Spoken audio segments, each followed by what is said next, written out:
মধ্যপ্রাচ্যে সামরিক উত্তেজনার আগুন যখন দিন দিন আরও দাউ দাউ করে জ্বলছে, ঠিক তখনই বিস্ফোরক এক বক্তব্য দিয়ে আলোচনার কেন্দ্রবিন্দুতে উঠে এলেন উত্তর কোরিয়ার সর্বোচ্চ নেতা কিম জং উন।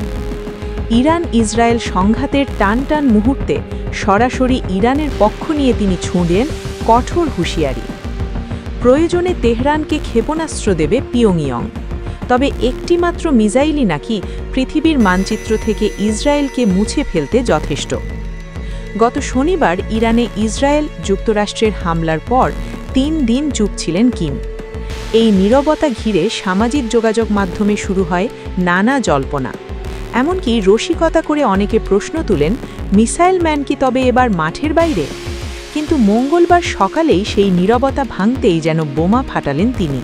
স্পষ্ট ভাষায় জানালেন, ইরান চাইলে উত্তর কোরিয়া ইসরায়েলের বিরুদ্ধে ক্ষেপণাস্ত্র সহায়তা দেবে, আর এই ক্ষেপণাস্ত্রের একটাই নাকি পৃথিবীর মানচিত্র থেকে ইসরায়েলকে মুছে ফেলতে যথেষ্ট। এই বক্তব্য মুহূর্তেই ছড়িয়ে পড়ে বিশ্ব মিডিয়ায়। একদিকে সমর্থকদের উচ্ছ্বাস, অন্যদিকে সমালোচকদের তীব্র প্রতিক্রিয়া। ফলে সামাজিক মাধ্যমে ঝড় তুলছেন নেটিজেনরা। কেউ বলছেন এটা কূটনৈতিক চাপ বাড়ানোর কৌশল, আবার কেউ মজা করে লিখছেন মামা কিম আবার খেলায় ফিরছেন। তবে ইসরায়েল, মার্কিন ও ইরান সংঘাতের বাস্তব চিত্র খুবই ভয়াবহ। যুক্তরাষ্ট্র এরই মধ্যে মধ্যপ্রাচ্যের অন্তত 14টি দেশ থেকে নিজ দেশের নাগরিকদের দ্রুত সরে যাওয়ার নির্দেশ দিয়েছে। সৌদি আরব ও কাতার সহ একাধিক দেশে জারি করা হয়েছে ভ্রমণ সতর্কতা।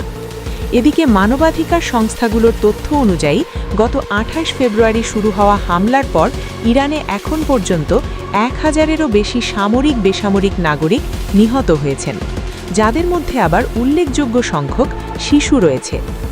এমন বাস্তবতায় মিসাইল ম্যান খ্যাত কিমের এই হুঁশিয়ারি মধ্যপ্রাচ্যে শুরু হওয়া দাবানলে নতুন করে ঘি ঢালার সমান, এমনটাই বলছেন বিশ্লেষকরা।